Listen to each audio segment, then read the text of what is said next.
Shalom semuanya.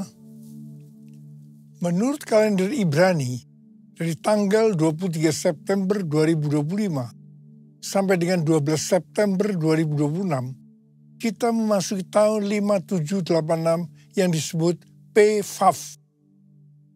P-Vav itu artinya 86. Angka 80 menggambarkan mulut. Huruf Vav mewakili angka 6. Huruf Vav memiliki bentuk seperti paku atau kait penghubung. Dalam Alkitab, huruf Vav sering dipakai dalam kata penghubung dan. Seperti yang terdapat dalam Kejadian 1 ayat 1. Pada mulanya Allah menciptakan langit dan bumi. Jadi huruf Vav ini menggambarkan terhubungnya Allah dan umat manusia dalam sebuah perjanjian, covenant. Saya percaya sebagai umat perjanjian, hari-hari ini kita harus semakin terhubung dengan Allah, makin intim dengan Dia. Angka 6 berbicara tentang manusia, karena Tuhan menciptakan manusia pada hari ke-6. Kejadian 1 ayat 26 sampai 31. Jadi angka 6 seperti menggambarkan upaya atau kekuatan manusia.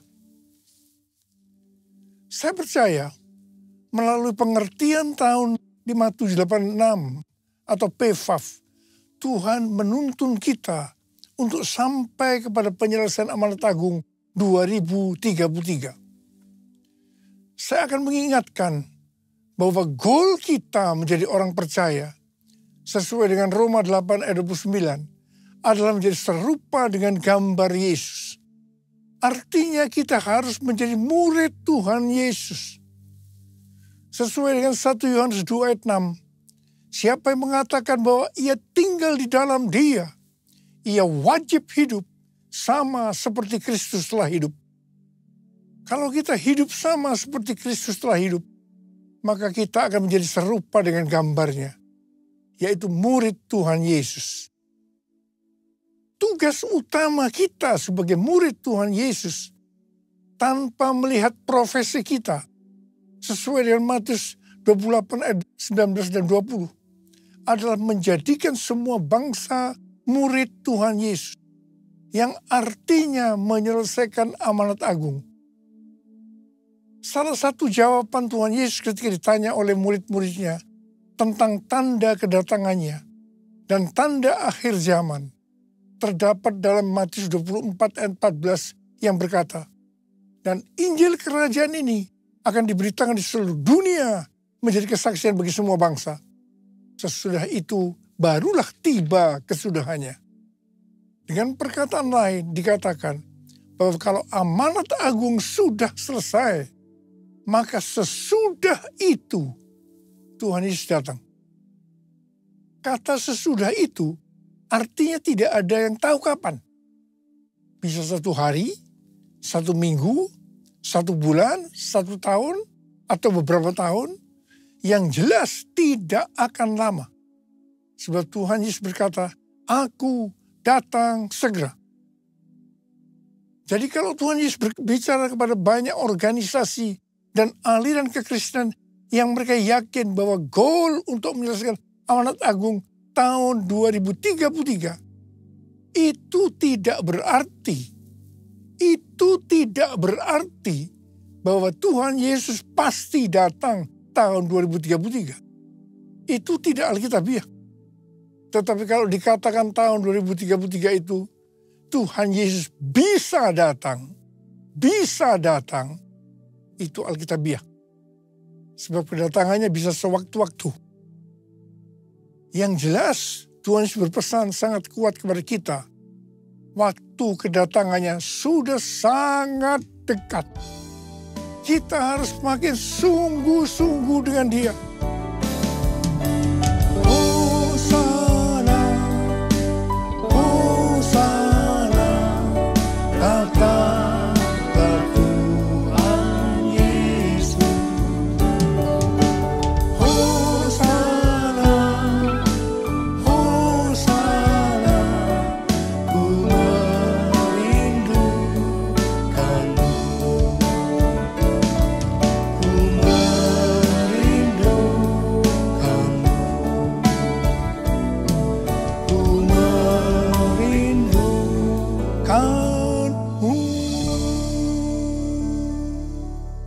untuk sampai tahun 2033, Tuhan Yesus terus menuntun kita melalui tahun 5786 atau PFAF. Tuhan berpesan kepada kita untuk yang pertama, perhatikan mulut. Angka 80 menggambarkan mulut. Memasuki PFAF atau 86, kembali Tuhan mengingatkan tentang mulut. Mulut harus dipakai untuk lebih banyak memperkatakan hal-hal surgawi ketimbang tentang hal-hal duniawi. Mulut kita harus dipakai untuk memuliakan Tuhan, menjauh dari segala kejahatan, dan saling membangun. Efesus 4 ayat 29 berkata, janganlah perkataan kotor keluar dari mulutmu, tetapi pakailah perkataan yang baik untuk membangun, di mana perlu, supaya mereka yang mendengarnya beroleh anugerah. Tuhan Yesus berkata dalam Matius 12 ayat 36 dan 37, aku berkata kepadamu, setiap kata gegabah yang diucapkan orang akan dipertanggungjawabkannya pada hari penghakiman. Sebab menurut ucapanmu engkau akan dibenarkan, dan menurut ucapanmu pula engkau akan dihukum. Saya ingatkan bahwa kita harus berhati-hati dengan mulut kita. Juga dengan apa yang kita ketik. Apakah itu hoax atau ujaran kebencian, supaya jangan kita dihukum. Tuhan Yesus mengingatkan dalam Yohanes 8 ayat 43 dan 44. Supaya jangan berdusta. Iblis adalah pendusta. Dan bapa dari segala dusta. Jadi kalau kita sering berdusta, itu berarti bapak kita adalah iblis. Orang yang sering berkata bohong, dia akan terus berbohong. Untuk membuat ceritanya sepertinya benar dan masuk akal. Orang yang seperti ini akan berurusan dengan Tuhan. Hati-hati. Saya berdoa agar kita menanggalkan dusta. Supaya kita hidupnya berkenan kepada Tuhan. Hal ini juga sesuai dengan Mazmur 34 ayat 13 sampai dengan 15. Siapa di antaramu yang mencintai hidup dan mendambakan hari-hari penuh kebahagiaan? Jagalah lidahmu dari yang jahat, dan bibirmu dari ucapan yang menipu. Jauhilah yang jahat, dan lakukanlah yang baik. Carilah perdamaian, dan raihlah dia. Ada kalanya Tuhan menghendaki agar kita berdiam diri. Berpuasa berbicara sebagai tindakan penguasaan diri. Ini juga adalah bagian dari strategi peperangan rohani. Ingat waktu bangsa Israel menghancurkan tembok Yerikho. Saya akan mengajak kita semua berjanji di hadapan Tuhan untuk memakai mulut kita untuk kemuliaan Tuhan. Mulutku penuh dengan pujian kepadamu ya Yesus Tuhan. Sepanjang hari ku beri penghormatan kepadamu ya Allahku. Kepadamu ya Allahku.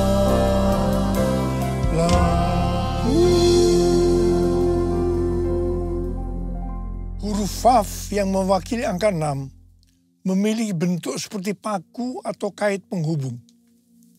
Huruf Vav ini menggambarkan terhubungnya Allah dengan umat manusia melalui Tuhan Yesus Kristus. Jadi supaya manusia terhubung dengan Allah, artinya manusia mendapatkan keselamatan, Tuhan Yesus harus mati dengan penderitaan yang luar biasa. Betapa baiknya Tuhan Yesus.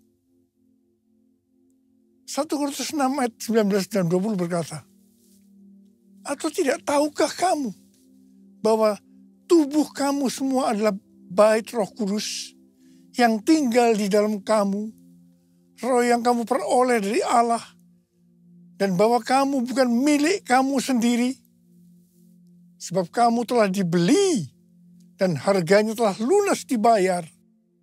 Karena itu muliakanlah Allah dengan tubuhmu.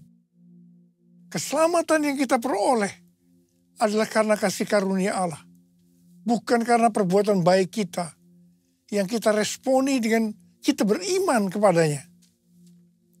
Pada saat kita percaya kepada Tuhan Yesus sebagai Tuhan dan Juru Selamat kita, maka Roh Kudus masuk ke dalam hati kita. Harap diperhatikan, tubuh kita ini bukan milik kita sendiri. Tubuh ini miliknya Tuhan Yesus. Karena Tuhan Yesus telah membeli kita dari penguasa kita yang lama, yaitu iblis. Tuhan Yesus membeli kita dengan darahnya, dengan nyawanya, dan harganya telah lunas dibayar. Tuhan Yesus membeli kita dari Tuhan kita yang lama, dengan harga yang sangat mahal, yaitu dengan darahnya, nyawanya. Dan keselamatan yang Tuhan Yesus sediakan bagi kita diberikan secara cuma-cuma. Melalui kasih karunia. Bukan karena perbuatan baik kita, asal kita beriman kepadanya. Menerima Yesus sebagai Tuhan dan Juru Selamat kita. Tuhan Yesus berpesan, muliakanlah Allah dengan tubuh. Jangan ada yang berkata, mulut-mulut saya sendiri, tangan-tangan saya sendiri, uang-uang saya sendiri. Saya bisa mempergunakan semua sesuai kemauan saya sendiri. Ini tidak benar. Sekali lagi saya mau katakan, tubuh ini bukan milik kita sendiri, tetapi miliknya Tuhan Yesus. Muliakanlah Allah dengan tubuh. It's all about you. It's all about you. It's all about you, Jesus. It's all about you. It's all about you. It's all about you, Jesus. Huruf Vav yang mewakili angka 6 berbicara juga tentang manusia. Karena Tuhan menciptakan manusia pada hari ke-6. Jadi angka 6 dapat menggambarkan upaya atau kekuatan manusia.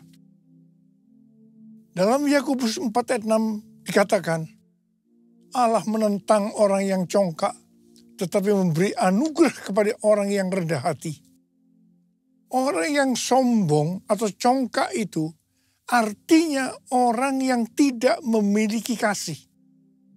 1 Korintus 13 ayat 1-3 berkata, sekalipun kita dapat berbicara dalam semua bahasa manusia dan bahasa malaikat, sekalipun kita mempunyai karunia untuk bernubuat, sekalipun kita mengetahui segala rahasia dan memiliki seluruh pengetahuan, sekalipun kita memiliki iman yang sempurna untuk memindahkan gunung, sekalipun kita membagi-bagikan segala sesuatu yang ada pada kita, bahkan menyerahkan tubuh kita untuk dibakar.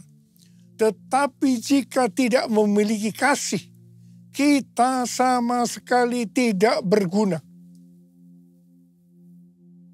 Bukan rahasia lagi, kejatuhan kita termasuk hamba-hamba Tuhan, dikarenakan kesombongan. Pada suatu hari, hamba Tuhan yang adalah rekan saya, yang dipakai Tuhan, datang kepada saya bercerita tentang penyakit yang dideritanya. Sudah berbulan-bulan dia mengalami tekanan dalam hidupnya. Waktu dia bercerita kepada saya, tiba-tiba Tuhan berbicara kepada saya untuk disampaikan kepada teman saya lain. Saya bilang, kalau kita mau dipakai Tuhan dengan lebih dahsyat, maka kita harus dilemahkan. Dia memandang saya. Dan sambil menunjuk kepada saya, dia berseru dengan suara keras, yes, yes, yes. Ini berarti dia sudah mendapat jawabannya. Sebetulnya kata-kata yang Tuhan berikan kepada saya, ini adalah pengalaman dari Rasul Paulus. Kesaksian Rasul Paulus dalam 2 Korintus 12 ayat 1 sampai dengan 10. Bahwa dia diangkat ke surga tingkat 3 atau Firdaus. Dia mendengarkan kata-kata yang tidak terkatakan, yang tidak boleh diucapkan manusia. Ini pernyataan yang luar biasa. Supaya jangan sombong dengan pengalaman yang luar biasa ini. Dia diberi duri dalam daging. Yaitu utusan iblis yang menghantam dia. Rasul Paulus sudah 3 kali minta kepada Tuhan untuk dilepaskan dari ini. Namun jawaban Tuhan, cukuplah anugerahku bagimu. Sebab justru dalam kelemahanlah kuasaku jadi sempurna. Rasul Paulus menerima dengan rela untuk dilemahkan. Dia bilang, aku senang dan rela dalam kelemahan. Di dalam siksaan, di dalam kesukaran, di dalam penganiayaan, dan kesengsaraan karena Kristus. Sebab jika aku lemah, maka aku kuat. Dari kesaksian Rasul Paulus ini jelas, penyebab utama dari hamba Tuhan tidak bisa dipakai oleh Tuhan lebih lagi adalah karena kesombongan. Kalau dia rela dilemahkan, Tuhan pakai lebih lagi. Tetapi jika tidak, semuanya selesai. I bless your name, I bless your name, I give you honor, give you praise. You are the life, the truth, the way. I bless your name, I bless your name, I bless your name, I bless your name. Tahun 2000, saya mengalami tekanan berat dalam pelayanan saya. Saya berteriak kepada Tuhan. Dan Tuhan menjawab, kamu sombong, kamu arogan. Saya tidak mau berdalih dengan Tuhan.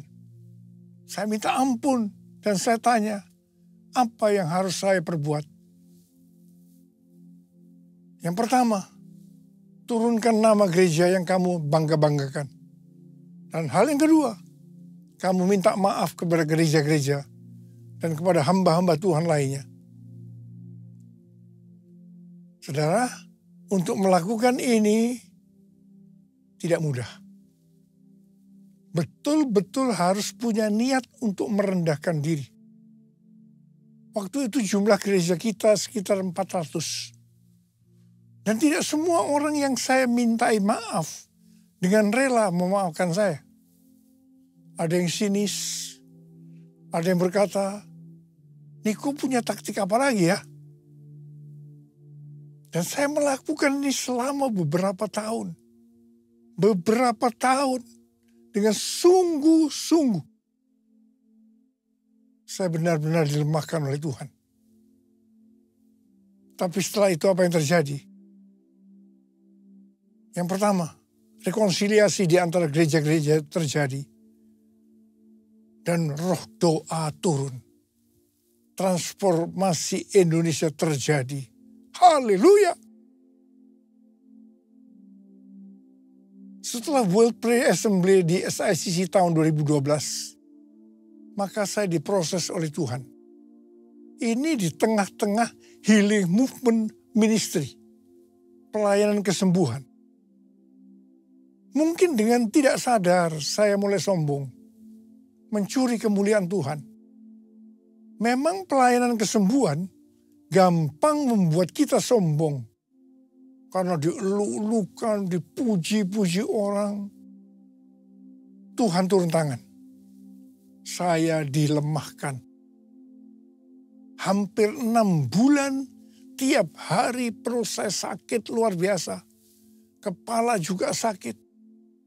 Saya sudah diperiksa oleh dokter. Di kolonoskopi, di endoskopi, tetapi tidak ada penyakitnya.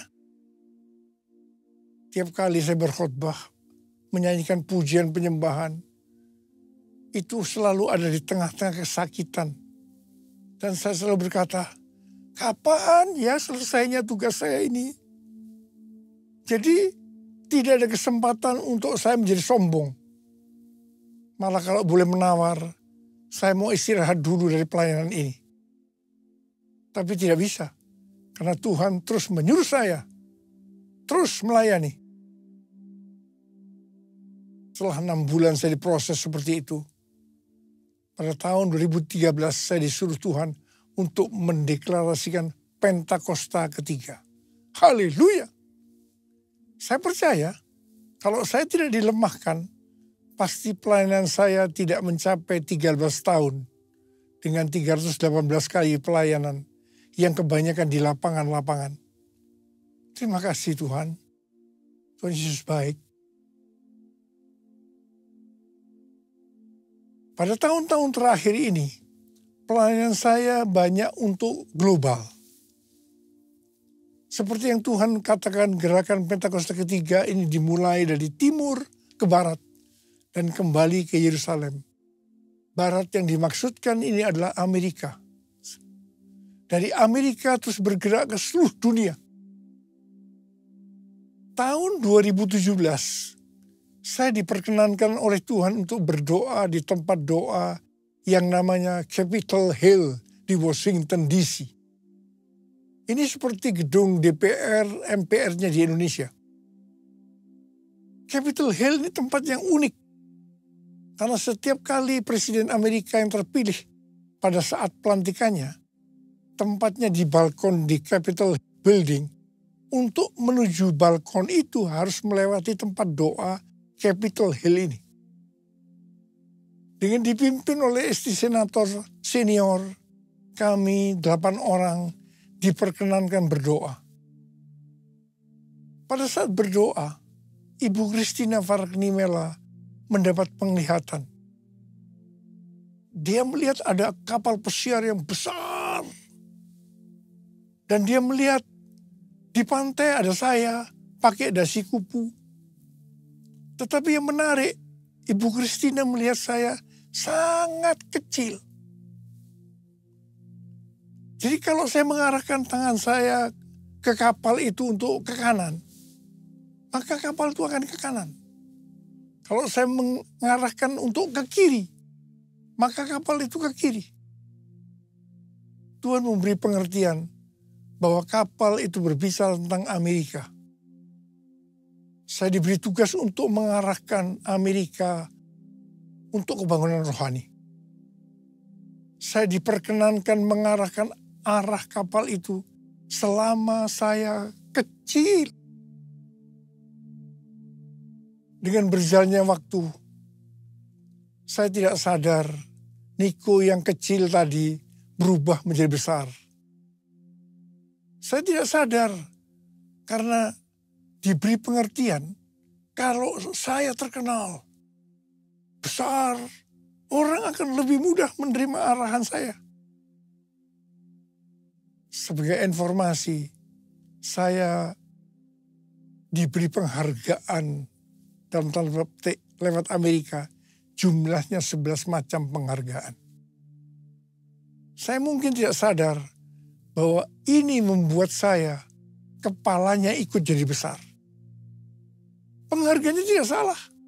Yang salah adalah saya dalam merespon penghargaan itu. Akhirnya Tuhan turun tangan. Saya harus dilemahkan supaya menjadi kecil. Ini prosesnya. Hari Jumat tanggal 22 Agustus 2025, Ketua Umum dan Ketua 1 Church of God datang ke Sentul menemui saya, yang salah satunya mengingatkan saya harus hadir tanggal 23 September 2025 di Amerika untuk peresmian Church of God Niko Nyoto Raharjo Global Prayer Center. Saat itu kondisi saya sudah kurang baik.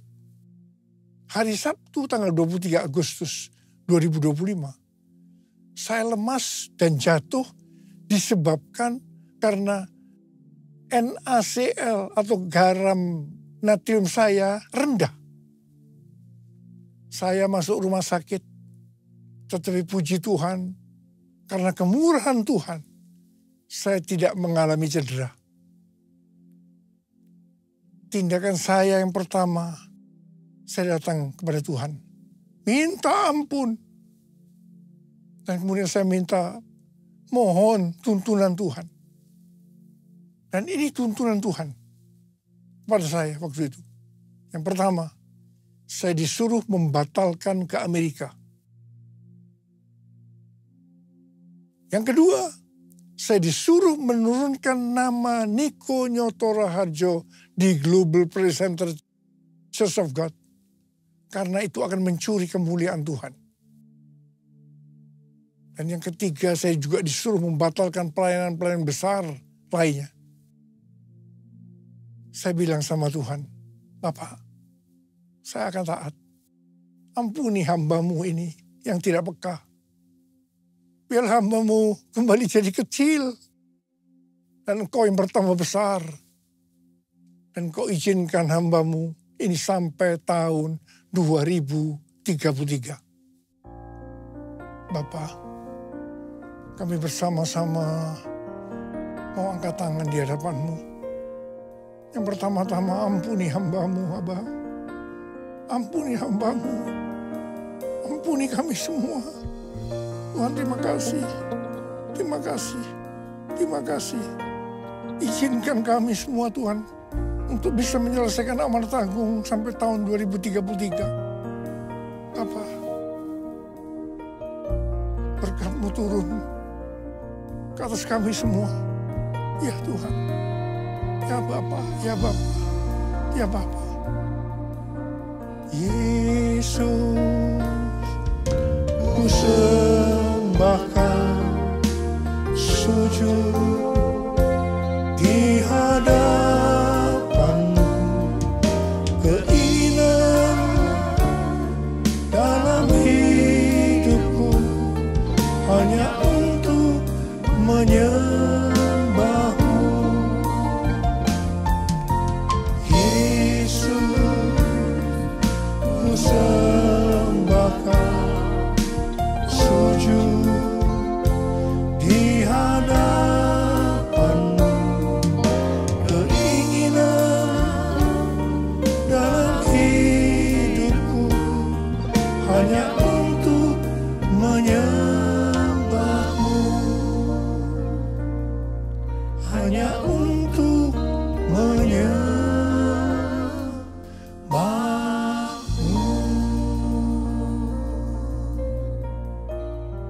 Terima kasih, Abah.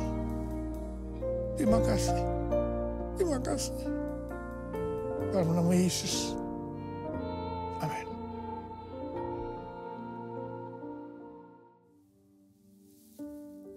Kita akan masuk dalam perjamuan kudus. Kita akan mengingat ayat ini.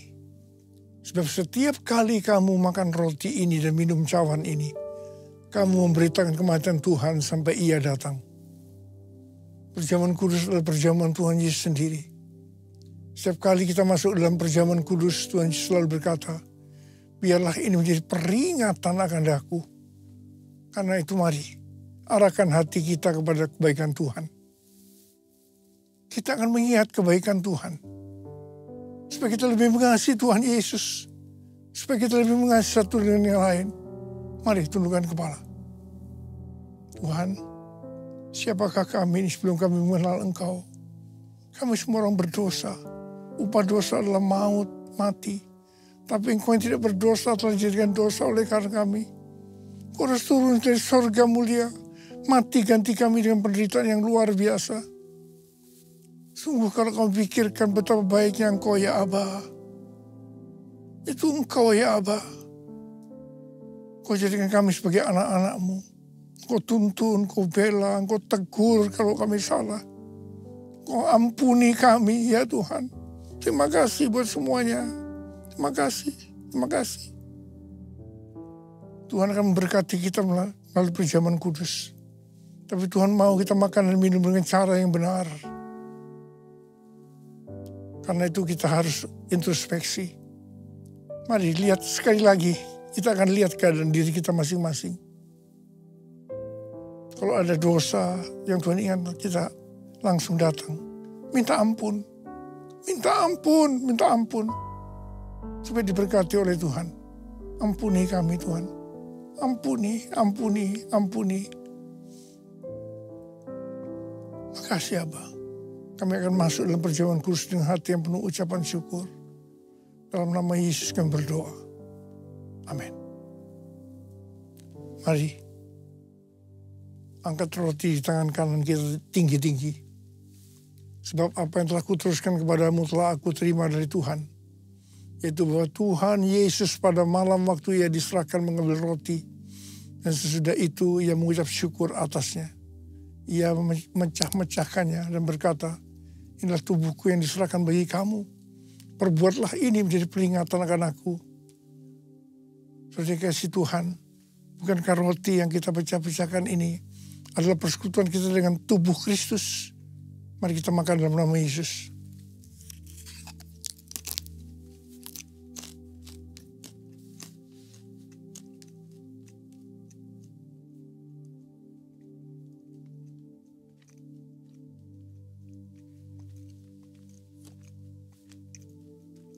Angkat cawan di tangan kanan kita tinggi-tinggi. Demikian juga yang mengambil cawan sudah makan lalu berkata, cawan ini adalah perjanjian baru yang dimeteraikan oleh darahku. Perbuatlah ini setiap kali kamu meminumnya menjadi peringatan akan aku. Saudara yang dikasih Tuhan, bukankah cawan pengucapan syukur yang atasnya kita ucapkan syukur adalah persekutuan kita dengan darah Yesus. Mari kita minum dalam nama Yesus.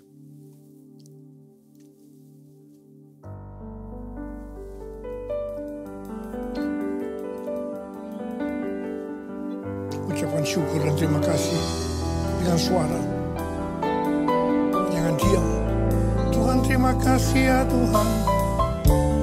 Tuhan terima kasih ya Tuhan.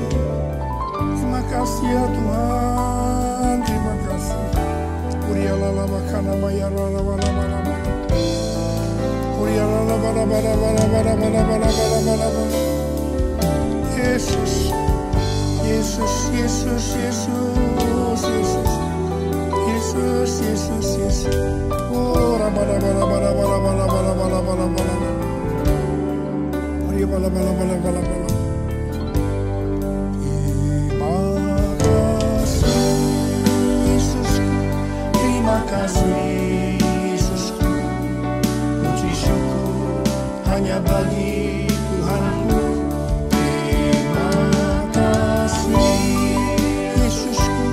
Terima kasih Yesusku, puji syukur hanya bagi Tuhanku. Terima kasih Yesusku, terima kasih Yesusku, puji syukur hanya bagi Tuhanku. Terima kasih Yesusku, terima kasih Yesusku, puji syukur hanya bagi Tuhanku. Puji syukur hanya bagi Tuhanku. Puji syukur hanya bagi Tuhanku. Terima kasih. Terima kasih Abah. Terima kasih. Terima kasih. Sekarang terima berkat Tuhan. Kasih karunia berlimpah-limpah daripada Allah Bapa di dalam Anak yang tunggal Yesus Kristus. Persekutuan yang manis dengan Roh Kudus menyertai kita semua. Mulai hari ini sampai Tuhan Yesus datang menjemput kita di awan-awan. Dan bahkan sampai selama-lamanya. Yang percaya bersama-sama katakan, amin.